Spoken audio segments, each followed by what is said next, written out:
Good day, everyone. So today I will be discussing to you the facilitating learning. So what is learning? So learning is a complex and continuous process that involves changes in an individual's knowledge, behavior, attitudes, or skills. So these changes are not temporary but relatively permanent, meaning that once learning occurs, it influences a person's future thoughts and decision-making processes. So learning can take place formally in schools and educational institutions or informally through daily life experiences, interactions, and observations. So there are key aspects of learning. The first one is learning as a change in behavior.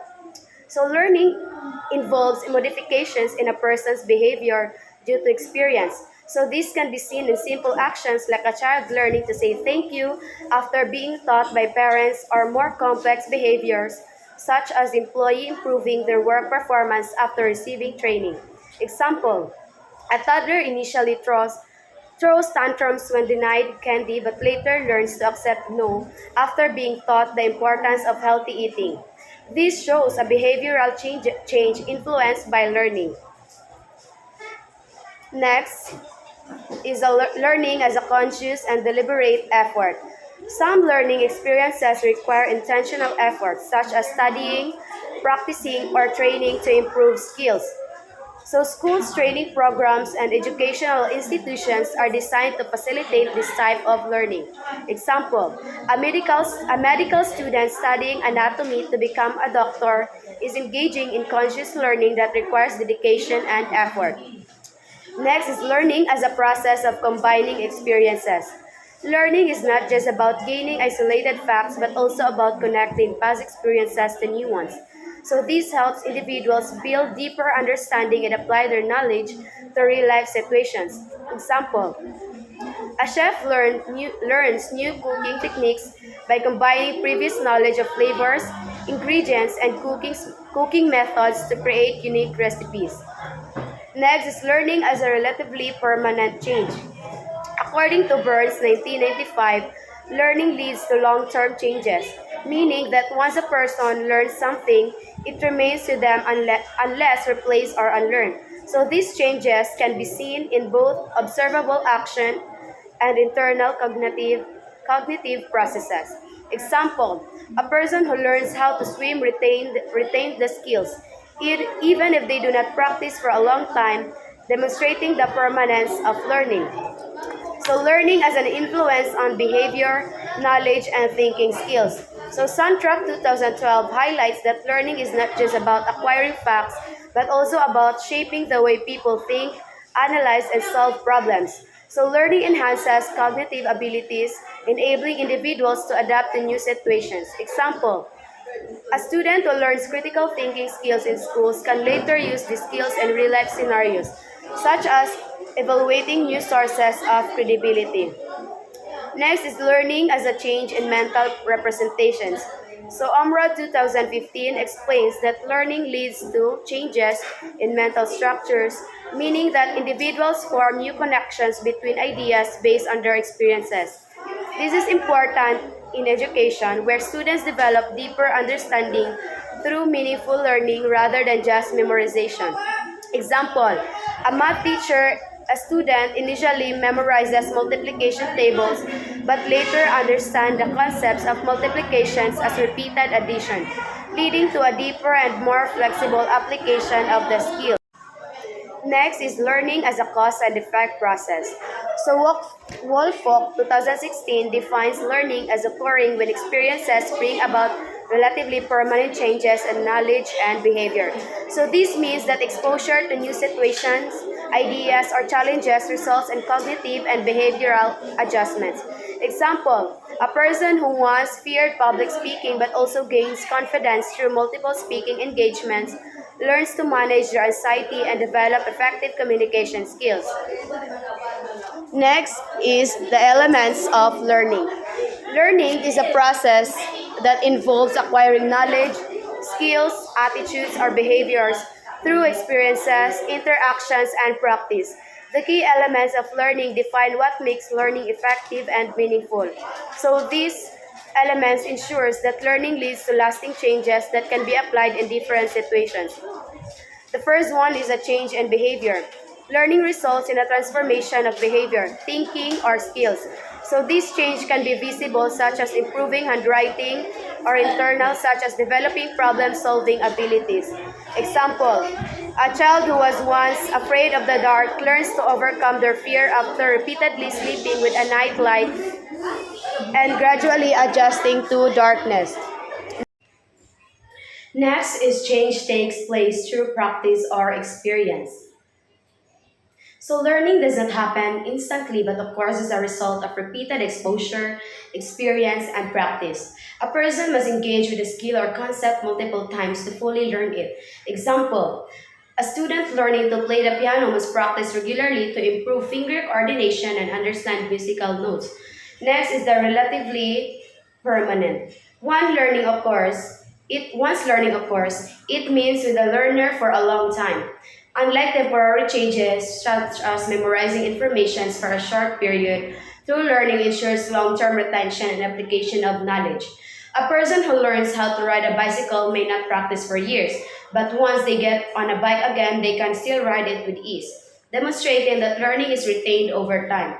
So, the process of learning is not just about acquiring information, but about making lasting changes in behavior, thinking, and skills. Through practice and experience, these changes become permanent, allowing individuals to apply their learning in real life situations. Next is the type elements of learning. Learning takes many forms depending on the skills, knowledge, and behaviors being developed. Each type of learning plays a crucial role in human development, influencing how we interact with the world and acquire new abilities. Below is a detailed explanation of the different types of learning along with real-life examples to illustrate each one. The first one is motor learning. Motor learning involves acquiring and refining movement skills necessary for performing physical tasks.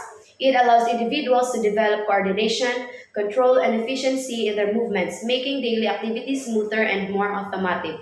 So, this type of learning is essential for tasks ranging from basic movements such as walking and writing to complex athletic skills. Example, a child learning to ride a bicycle starts by practicing balancing with training wheels before gradually gaining confidence to ride independently. Through repeated practice, they refine their balance, coordination, and control. Next is the verbal learning. Verbal learning involves acquiring and using spoken language as well as other forms of communication, such as a sign language or written language. So it is essential for communication, understanding instructions, and sharing ideas with others.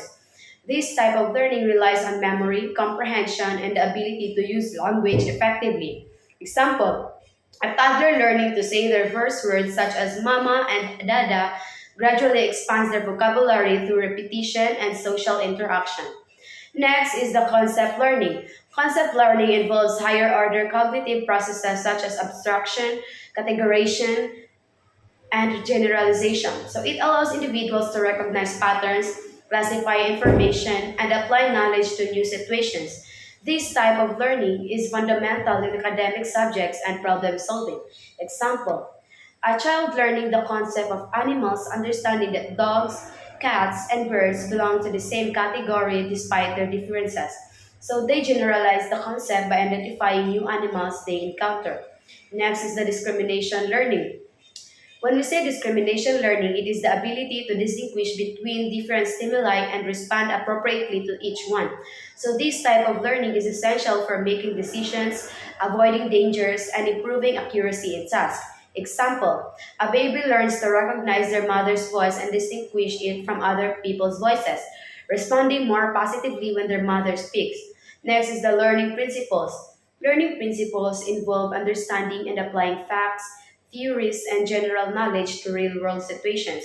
So, this type of learning is based on logical reasoning and factual understanding. Example, a science student learning Newton's laws of motion applies them to understand how forces affect objects in motion, such as why rolling a ball eventually stops due to friction.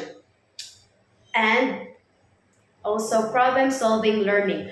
Problem-solving learning involves cognitive abilities such as thinking, reasoning, observation, imagination, and generalization to find solution to challenges.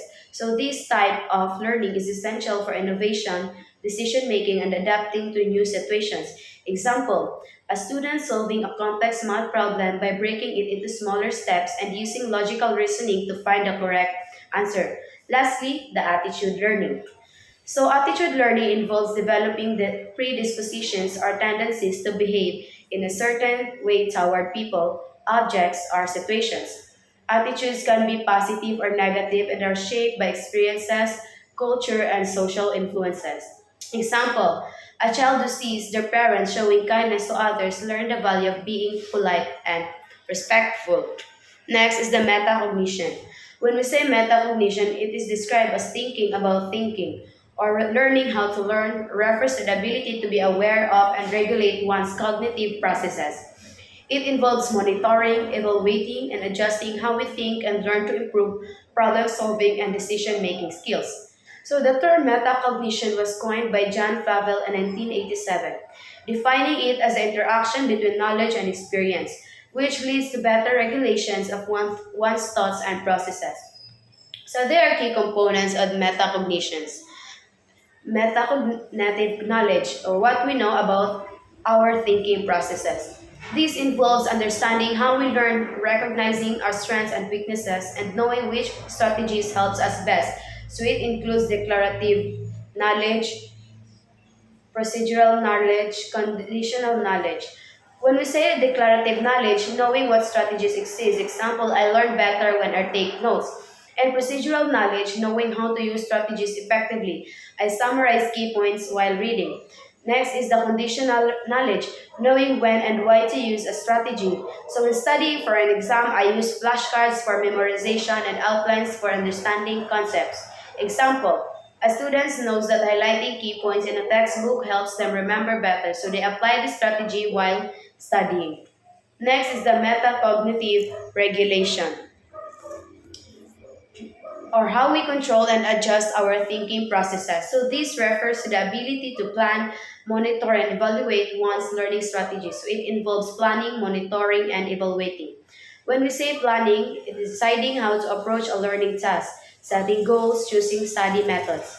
Monitoring, tracking progress while learning, checking if a strategy is working. Evaluating, assessing the effectiveness of strategies used and making adjustments. Realizing a study technique isn't helpful and switching to different one. Example, a student realizes they are struggling with a math problem, so they decide to break it down to smaller steps or seek help from the teacher. So the importance of metacognition enhances learning efficiency. So learners who understand their thought processes can adjust their strategies to study more effectively. Promotes independence. So students become self-directed learners knowing how to overcome challenges on their own. Improves problem-solving skills. By reflecting on their mistakes, learners can develop better approaches to solving problems. So boost academic performance. Research shows that students who use metacognitive strategies perform better in schools. Examples of metacognition in action. So in education, a teacher asks students to reflect on their learning by writing what they understood and what they found difficult in lesson. Next, in daily life, a person trying to remember a grocery list without writing it down uses mental strategies like associating items with specific meals. Third one is in problem solving. A chess player analyzes their past games, identifying mistakes and adjusting their strategies for future matches. So next is metacognitive challenge. So what do you mean by metacognitive challenge? So metacognitive knowledge refers to the awareness and understanding of one's cognitive processes. It is the product of metacognition, the knowledge we acquire about how we think, learn, and solve problems. By developing metacognitive knowledge, individuals can monitor, regulate, and improve their learning strategies, leading to better problem solving and decision making. So, John Flavel, who introduced the concept of metacognition, categorized metacognitive knowledge into three key variables: person variables, task variables, and strategy variables. Each of these aspects plays an essential role in helping learners understand their cognitive abilities and enhance their experiences. The first one is person variables, knowledge about yourself as a learner. So person variables refers to self-awareness regarding one's own cognitive abilities, strengths, weaknesses, and learning preferences. This includes understanding one's own learning style, level of motivation, and prior knowledge in a subject. So learners who are aware of their strengths can maximize their potential by using the most effective study techniques. So those who recognize their weaknesses can take proactive steps to improve their learning processes. Understanding one's own motivation and emotions also plays a significant role in learning. Example, a student who knows they learn best through visual aids, diagrams, charts, and color-coded notes actively incorporates these into their study sessions. Next is the task variables. The task variables, or knowledge about the nature of a task, involves understanding the nature of a learning task, its difficulty level, the skills required, and the amount of their time and effort needed to complete it. So a learner understands a task complexity can adjust their approach accordingly. Example, a student preparing for a multiple choice quiz realizes that memorization will help, so they use flashcard to review their terms. The next one is the strategy variables, knowledge about effective learning strategies. Strategy variables involve knowing which learning strategies work best for different tasks and how to help them effectively. So these include study techniques, problem solving methods, and self-regulation strategies. So learners need to identify which strategies are not most effective or are most effective for different tasks. Example, a student struggling with reading comprehension uses memorization and note taking to break down complex information to simpler parts. Now, why is metacognitive knowledge important? So, there are many reasons. One is encourages self-regulated learning. So learners become more independent and take control of their education. Next is improves problem-solving skills, helps individuals adjust strategies when facing challenges, and enhances academic performance. Students who are aware of how they learn can improve their study habits. It also promotes lifelong learning. Knowing how to learn effectively is valuable in all aspects of life, from school to professional careers. Now, metacognitive knowledge is essential for becoming an effective learner. So, by understanding the person variables, awareness, task variables, task difficulty, and strategy variables, learning techniques, individuals can develop self-regulation and problem-solving skills. So when learners apply metacognitive knowledge, they become more efficient, adaptable, and successful in both academic and real-world situations. So person variables. It refers to how individuals perceive themselves as learners and thinkers. So this involves awareness about one's cognitive abilities, learning preferences, and study habits. By understanding their strengths and weaknesses, learning can make informed decisions about how to approach different learning tests and improve their overall learning. So, person variables involve the following key aspects: self perception as a learner. This refers to how individuals see themselves in terms of learning efficiency, intelligence, and motivation. Example, a student who believes they are good at memorization will use flashcards and repetition, while a student who struggles with memory might focus on understanding concepts deeply instead of rote memorization. Next is the awareness of learning preferences. Every learner has a different ways of processing information, such as visuals, images, and diagrams, auditory, listening and discussions, kinesthetic, hands-on activities, or reading, writing, text-based learning. Example, a visual learner studying history might prefer watching documentaries and creating mind maps, while an auditory learner might benefit from listening to recorded lectures. Next is knowledge of personal strengths and weaknesses. Being aware of one's cognitive strengths and limitations allows learners to adjust their strategies and seek help when needed. Example, a student who struggles with math but excels in writing may focus on step-by-step problem solving in math, while using storytelling techniques to improve memory retention.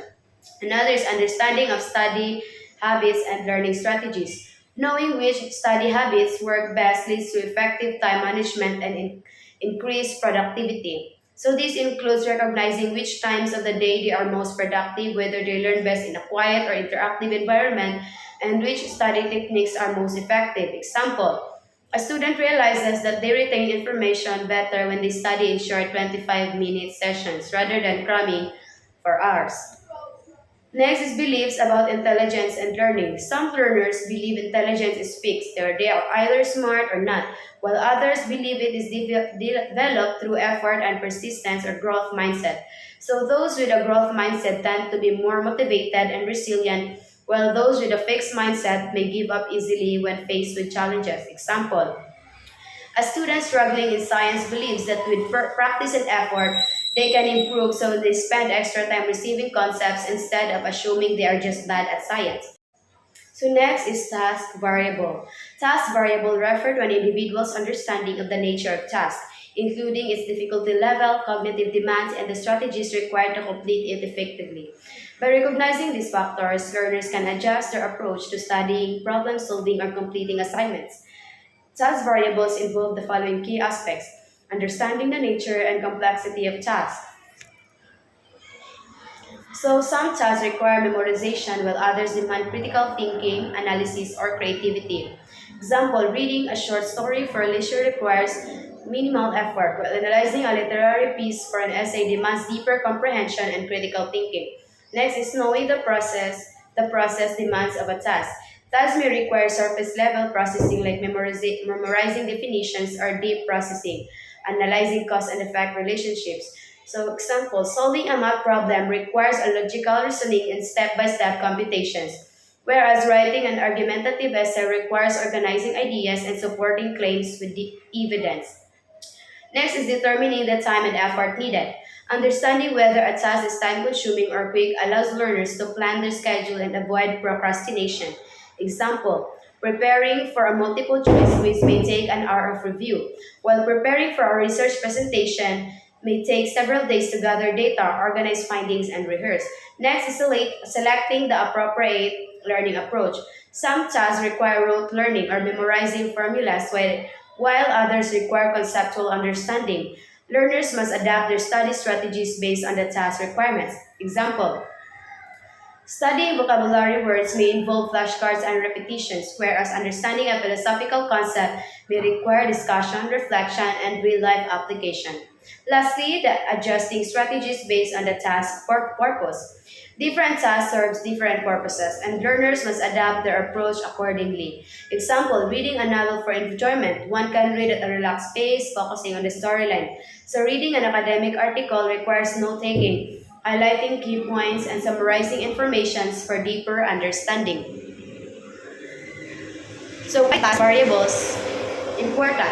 It helps learners allocate time and effort wisely, enables learners to choose the best cognitive strategies, improve comprehension and problem-solving skills, enhance academic performance by ensuring proper task execution. So by understanding task variables, learners become more strategic and efficient, ensuring they approach different learning tasks in most effective way possible. Next is the strategy variables. When we say strategy variables, it refers to an individual awareness and regulation of learning strategies to enhance understanding, memory, and problem solving. This includes recognizing which strategies work best for a particular task and evaluating their effectiveness. So, learners who are aware of strategy variables can adjust their approach based on their progress, ensuring they use the most effective methods to retain information, stay focused, and improve learning outcomes. So, strategy variables involve the following key aspects. First one is awareness of learning strategies. Learners must recognize the different strategies available and know when and how to apply them. Example, a student struggling to memorize the order of planets uses the mnemonic, "My very educated mother just served as nachos." So, Mercury, Venus, Earth, Mars, Jupiter, Saturn, Uranus, and Neptune.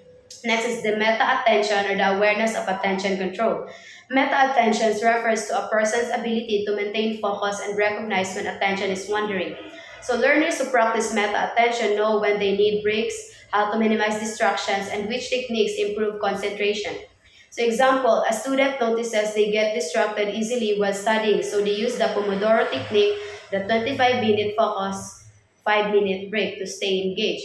Next is the meta memory of the awareness of memory strategy. Meta memory is the awareness of how memory works and the strategies needed to enhance recall. So, example, a student preparing for a test realizes they remember information better when they teach it to a friend rather than just reading their notes. Next is evaluating the effectiveness of strategies. Learners should regularly assess whether the chosen strategy is working and modify it if necessary.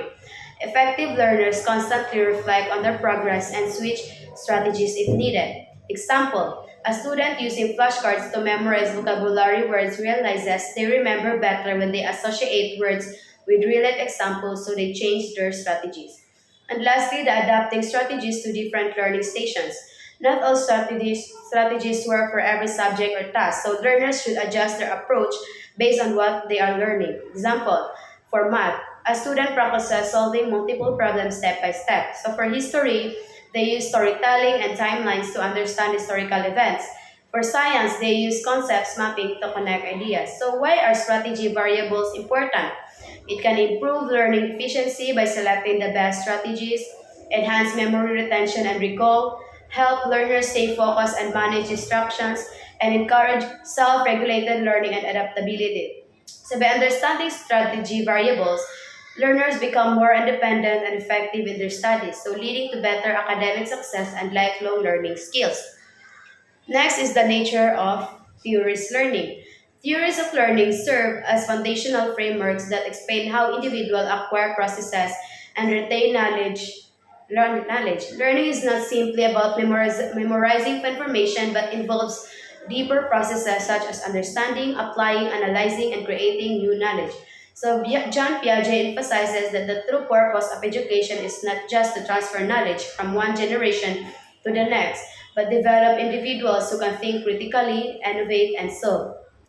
So why do we need learning theories?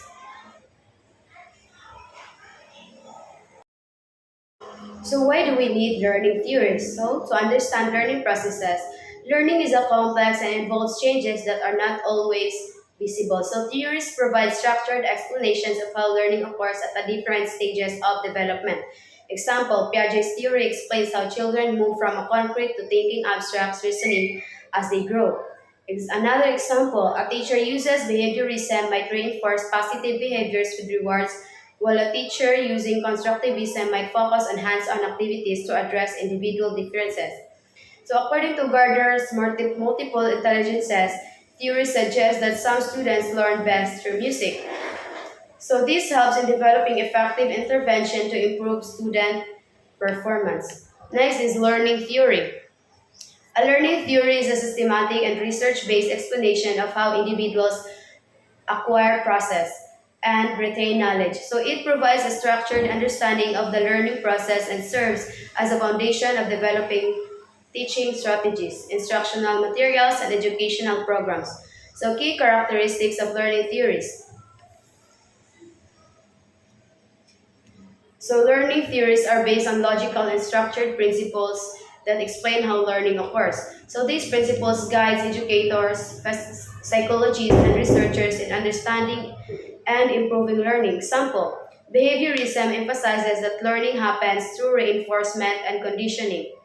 Next is learning theories are not based on assumptions but on extensive research, observations, and experiments. So scholars and psychologists have conducted studies to determine the most effective ways humans learn. Example, John Piaget conducted systematic observations to develop his cognitive development theory, explaining how children's thinking evolves with age. Next is the learning theories explain why and how individuals learn differently, offering insights into cognitive, emotional, and behavioral process. So, example, Vygotsky's social constructivism explains that learning is enhanced through social interactions and cultural influences. So, it also called educational theories. They provide guidance on effective teaching strategies, curriculum design, and classroom management.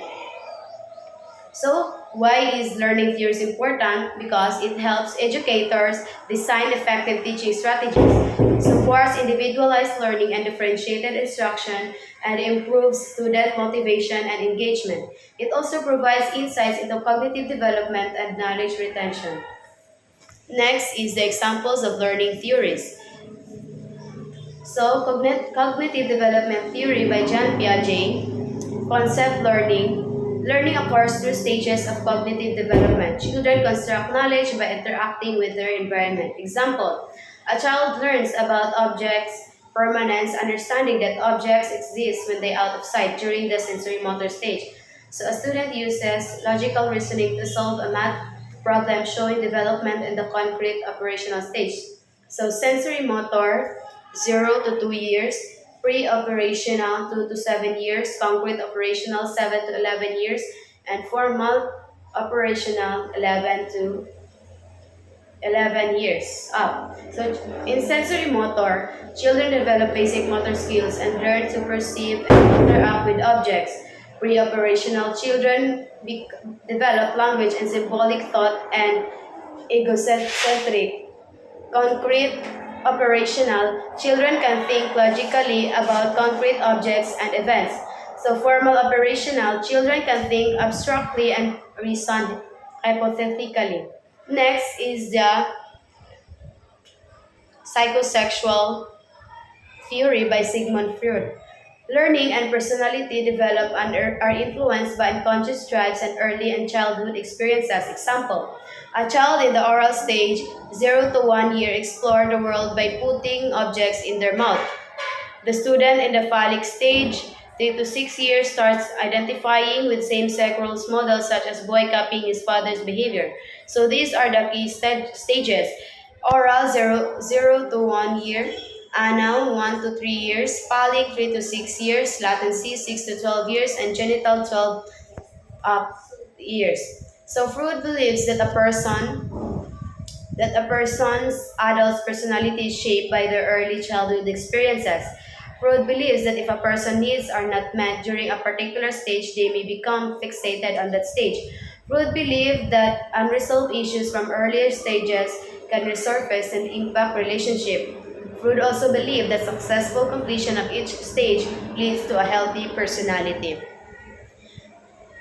Next is psychoanalytic theory by Sigmund Freud again. So human behavior and learning are driven by the unconscious thoughts and conflicts between the id, ego, and superego. Example, a student feels guilty for cheating on a test due to their superego moral conscience.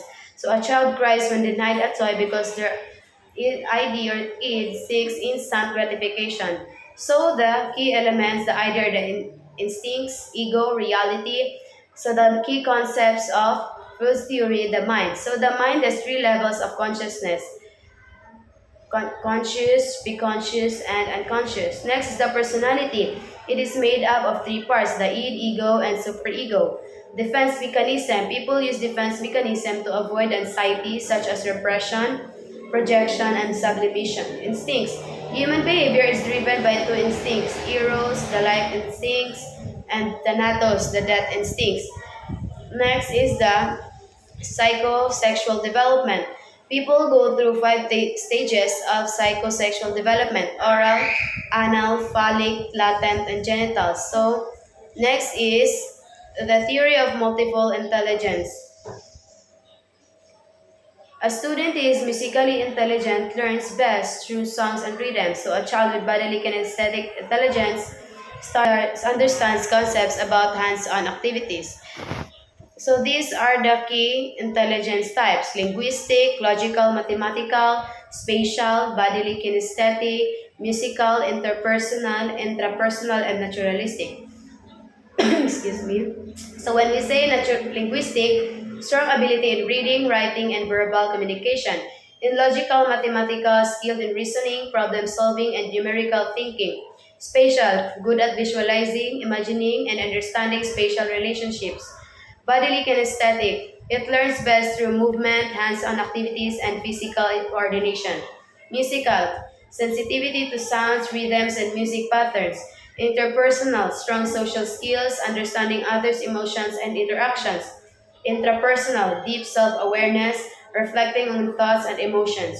Naturalistic, connects with nature, enjoys observing and classifying plants, animals, and the environment. Next is the social cultural theory by Levi Vygotsky. Concept learnings happen through social interactions, language, and culture. Example, a child learns new words by engaging in conversation with adults. The key elements is zone of proximal development, scaffolding, and social interaction. So when we say zone of proximal development or the ZPD, the difference between what a learner can do independently and what they can learn with help. Scaffolding, breaking down information into digestible pieces to help learners master skills. So a teaching teaching strategies where teachers and students take turns leading to discussions. So Vygotsky's theories is widely used in educational psychology and instructional technology. It encourages collaborative learning, discourse, and modeling. It suggests that educators should consider the effects of culture on the learning environment. It also suggests that teachers should provide support structures to help students learn skills just beyond their current level. Next is the social learning theory by Albert Bandura. Learning occurs through observing, imitating, and modeling others' behavior. Example, a child learns how to tie their shoes by watching a parent do it. A student imitates a teacher's problem-solving approach when working on math exercises. So key elements, observational learning, modeling, and vicarious reinforcement. When we say observational learning, this occurs when individuals learn by watching others and imitating their behaviors, attitudes, or emotional expressions. Next, modeling. This is the process of demonstrating a behavior for others to observe and potentially imitate. Next is the vicarious reinforcement. This happens when an individual learns by seeing someone else being rewarded or punished for a behavior. So observing these consequences influences whether the observer will adapt or avoid the behavior themselves.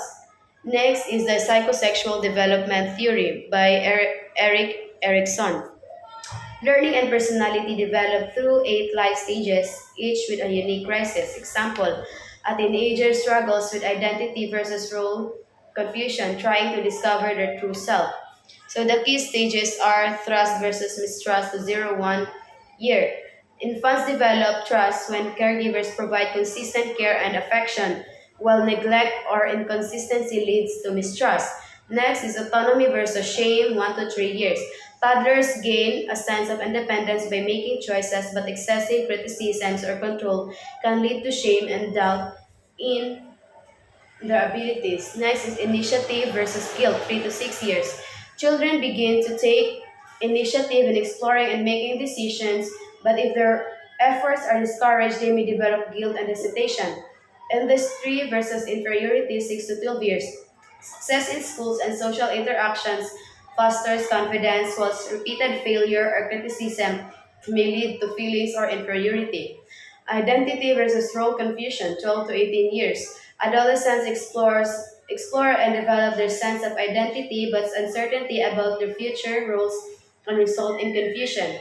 Intimacy versus isolation, or young adults. Young adults seek deep relationships and emotional connections, while failure to form they may lead to loneliness and isolation. Generativity versus stagnation in the middle adulthood. Adults strive to contribute to society and support the next generation, but if they feel unproductive, they may experience stagnation. Next is integrity versus despair, the late adulthood.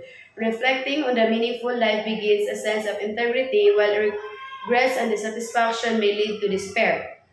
So, moral development theory from Lawrence Kohlberg. Moral reasoning develops in stages as individuals grow and experience life. So a child in the pre-conventional stages follow rules to avoid punishment. So the key stages are pre-conventional, the obedience and punishment, self-interest. Moral decisions are based on avoiding punishment and gaining rewards with a focus on personal benefit rather than societal rules. Next is conventional conformity, law and order. Individuals uphold rules to gain social approval and maintain order, prioritizing societal expectations and laws over personal gain. Lastly is the post-conventional, the social contract, universal ethics. Morality is guided by personal principles and justice, where laws are evaluated based on fairness and ethical values rather than blind obedience. Next is the behaviorism theory by John Watson. Learning is shaped through stimulus response, associations, rewards, and punishment. So example, a student raises their hand in class because they know that teacher will reward participation. So the key methods, classical conditioning from Pavlov, operant conditioning from Skinner, reinforcement and punishment. So classical conditioning learning occurs when a neutral stimulus becomes associated with an unconditioned stimulus, triggering an automatic response.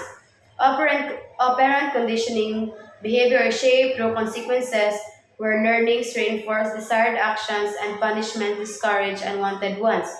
Reinforcement punishment. Reinforcement increases the likelihood of a behavior occurring again, while punishment decreases or discourages a specific behavior. Next is the supportive learning environment. When we say supportive learning environment, it refers to a classroom or educational setting where students feel safe, valued, and encouraged to explore, ask questions, and develop their knowledge and skills. So it involves both physical and psychological aspects, ensuring that students have the resources and emotional support needed to succeed. So characteristics of supportive learning environment. First is safe and inclusive atmosphere. All students feel welcome, respected, and feel free from discrimination. Next is encourage and motivation. Teachers provide positive reinforcement and constructive feedback. Student-centered learning. Lessons are adapted to different learning styles and needs. Collaborative culture encourages teamwork, discussion, and peer learning. Effective classroom management. Clear rules, expectations, and consistent discipline promotes our productive space. So fostering teacher leadership and expert mentoring leadership goes beyond classroom instruction, empowering educators to guide, mentor, and influence their colleagues and students. So expert mentoring ensures that new and experienced teachers continue to grow professionally. So there are ways to foster teacher leadership and mentoring. First one is professional learning communities. Teachers collaborate to discuss best practices and strategies. Next is mentorship programs. Senior teachers provide guidance to new educators, sharing experiences and expertise. Next is action research and innovation. Teachers lead initiatives to improve schools' policies, curriculum, and teaching methods. Next is workshops and seminars, encouraging teachers to lead training sessions and share their knowledge with peers. And also encouraging leadership roles. Teacher can become department heads, curriculum developers, or school committee members. So, an example, an experienced teacher mentors a new colleague by offering lesson planning guidance, observing their classes, and providing constructive feedback, helping them transition smoothly into their profession. So, enabling teachers to take on roles beyond traditional classroom instruction, teachers can expand their influence beyond just delivering lessons by taking on leadership and specialized roles that contribute to school improvement and student success. As these roles beyond classroom teaching, curriculum developer, designing instructional materials and assessment, instructional coach, supporting fellow teachers in adopting effective teaching strategies, technology integrator, training staff and students in educational technology tools, community liaison, partnering with parents and local organizations to enhance learning, policy advocate, contributing to education policies and performs at schools or national levels. So a teacher passionate about EdTech takes on the role of technology coordinator, training fellow educators and using digital tools for engaging lessons and learning. Next is facilitated learning. When we say facilitated learning, it encourages students to take more control of their learning process. It also provides resources and support to learners. So facilitated learning is an approach where teachers act as guides and mentors rather than just providers of information. This method encourages students to take an active role in their education, promoting critical thinking, problem solving, and self directed learning. So, there are key features of facilitated learning. The teacher serves as a facilitator or guiding students rather than directly instructing. So, resources and tools are provided to help students find answers and develop skills. The first one is choice-based learning. It allows students to select topics, projects, or learning methods based on their interests. Next is the self-assessment and reflection.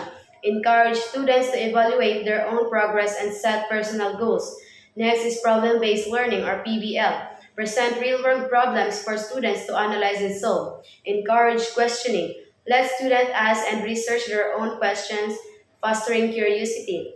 Next is use of technology. Provide digital tools and platforms for research, interactive learning, and self-paced progress.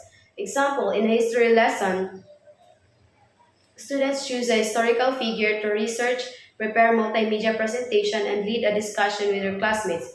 So, how to support learners in facilitated learning? First is diverse learning material. Offer books, videos, articles, and interactive tools for different learning styles. Next is scaffolding strategies. Gradually reduce teacher support as students gain confidence. Next is collaborative learning spaces. Encourage teamwork through group projects and peer discussions. Timely feedback. Provide constructive feedback that helps students reflect and improve. Encourage growth mindset.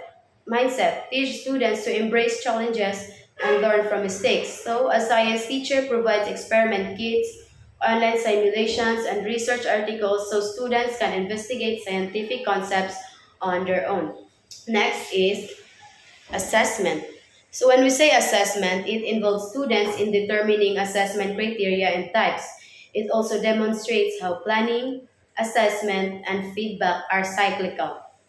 So also use competency-based assessment to ensure skills and learning outcomes. So assessment is an essential part of the learning process as it helps both students and teachers understand progress, strengths, and areas for improvement. Effective assessment should be inclusive, student-centered, and competency-based to ensure that learning is meaningful and applicable. So involving students in determining assessment criteria and types. So when students participate in setting assessment criteria and choosing assessment types, they develop a sense of ownership, motivation, and responsibility for their learning. So there are ways to involve students in assessment. The first one is co-creating rubrics. It allows students to help define what excellent work looks like by designing grading criteria. Next is choice-based assessments. Give students options, written reports, presentations, or creative projects to demonstrate understanding. Next is peer and self-assessment. Encourage students to evaluate their own work and that of their peers using structured guidelines. Next is goal setting. Have students set personal learning targets and assess their progress. Example, in a literature class, students collaborate with a teacher to create a rubric for evaluating book reviews, ensuring that their perspectives are considered in grading. So, demonstrating how planning, assessment, and feedback are cyclical, assessment is not just about grading, it is a continuous cycle that helps students grow. So, the planning, assessment, feedback cycle ensures learning is monitored, adjusted, and improved over time. Next is the assessment cycle. First is planning. The teachers design learning objectives and activities that align with assessment. Next is assessment. Various methods like quizzes, projects, discussions are used to measure progress. Next is feedback. Constructive feedback helps students understand their strengths and areas for improvement. Next is reflection and adjustment. Teachers and students adjust strategies based on assessment results. So a math teacher introduces a new topic, assesses understanding through a short quiz, provides feedback, then reteaches difficult concepts before a final assessment. So using competency-based assessment to measure skills and learning outcomes. Competency-based assessment or CBA focuses on practical application, mastery of skills, and real-world readiness rather than just memorization. So there are characteristics of competency-based assessment. The first one is focuses on skills and knowledge application rather than rote memorization. Students progress at their own pace until they demonstrate mastery. It includes real-world tasks that measures critical thinking, communication, and problem solving. Assessment is flexible and ongoing, allowing students multiple chances to demonstrate competency. Example of competency-based assessment, performance task, project-based, and skills demonstration. In performance task, a science student conducts an experiment and explains their findings. Next is a project-based. A history student creates a documentary on a historical event. Next is skill demonstration. A language learner records a conversation in the target language. So thank you for listening. So my topic is all about facilitating learning.